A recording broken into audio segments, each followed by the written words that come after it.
Social media వల్ల weight పెరుగుతామా? It's not just a question mark.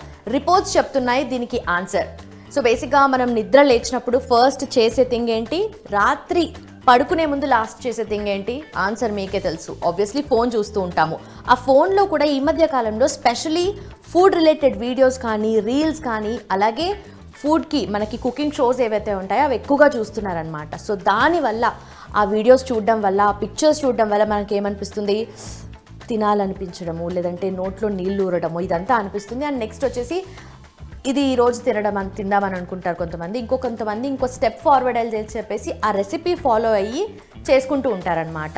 So specially మనం cake baking గురించి చూసుకుంటే ఫుడ్ ఎక్కువగా వీడియోస్ చూస్తూ ఉంటాం కదా.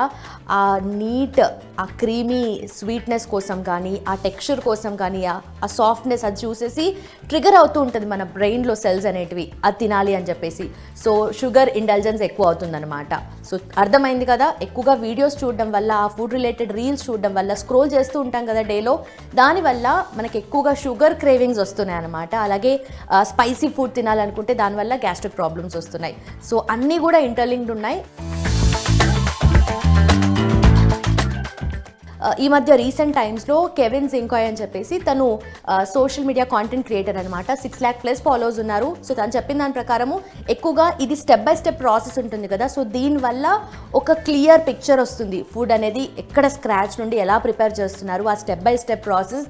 అండ్ ఫైనలీ కమ్స్ ఆ మొత్తం రెసిపీ తయారైన తర్వాత ఫుడ్ని చూసినప్పుడు మనకు కూడా తినాలనిపిస్తుంది. సో దానివల్ల కూడా మన క్రేవింగ్స్ ఎక్కువ అవ్వడము. ఆ 2019 స్టడీ ప్రకారం చూసుకుంటే ఆ హంగర్, ఆ ఫీలింగ్ అనేది జనరేట్ అవుతుందన్నమాట మన బ్రెయిన్లో.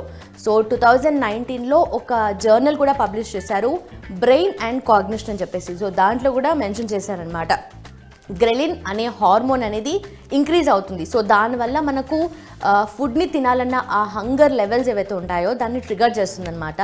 సో తినాలి అని అనిపిస్తూ ఉంటుంది. సో ఇవన్నీ కూడా మనకి ఎక్కువగా చూసుకుంటే ఎండ్ ఆఫ్ ద డే మనం ఎక్కడ ఎండ్ చేస్తున్నాం దీన్ని అంటే ఎక్కువగా తినడం, ఇంకా తినాలనిపించడము. సో దానివల్ల వెయిట్ పెరిగే ఛాన్సెస్ ఎక్కువ ఉన్నాయన్నమాట. సో ఢిల్లీ బేస్డ్ ఒక సైకాలజిస్ట్ తను చెప్పారనమాట, కౌన్సిలింగ్ సైకాలజిస్ట్ తను, రాజ్పుత్ అని చెప్పి. సో తనేం చెప్పిందంటే ఎక్కువగా ఈ వీడియోస్ చూడడం వల్ల మన బ్రెయిన్లో ఆ బ్రెయిన్లో ప్లెజర్ సెంటర్స్ ఉంటాయి కదా, సో అవి ట్రిగర్ అవుతాయి. దానివల్ల మనం ఎక్కువ తినడానికి ఇష్టపడుతూ ఉంటామని చెప్పేసి. సో ఎండ్ రిజల్ట్ వచ్చేసి ఎక్కువగా ఫుడ్ని ఇంకొంచెం క్రేవ్ చేయడానికి ఈ వీడియోస్ కానీ, రీల్స్ కానీ మనకు ట్రిగర్ చేస్తున్నాయి అన్నమాట. సో ఎంత లిమిట్ చేస్తే మన ఫుడ్ నార్మల్గా హెల్తీగా ఇంట్లో కుక్ చేసుకొని తింటే మనకు తెలుసు ఎంతవరకు తింటున్నాము అని చెప్పేసి. సో ఈ క్రేవింగ్స్ వల్ల మన డైలీ ఫుడ్ తినడం కాకుండా ఎక్కువగా తింటున్నాము, ఎక్కువ క్యాలరీస్ తింటున్నాము. So result weight gain. So అది అర్థమవుతుందా దీన్ని బట్టి? సోషల్ మీడియా వల్ల మనం వెయిట్ గెయిన్ ఎక్కువ కావడానికి రీజన్స్ ఉన్నాయన్నమాట. సో కేర్ఫుల్గా ఎంత లిమిట్లో మనము సోషల్ మీడియా కాంటెంట్ని మనం తీసుకుంటున్నామో అంతే లిమిట్గా మన ఫుడ్ని కూడా బ్యాలెన్స్ చేసుకుంటూ తినాలని చెప్పేసి ఈ రిపోర్ట్స్ చెప్తున్నాయి అనమాట. Keep watching TV9. This is Lumbini బూచలా.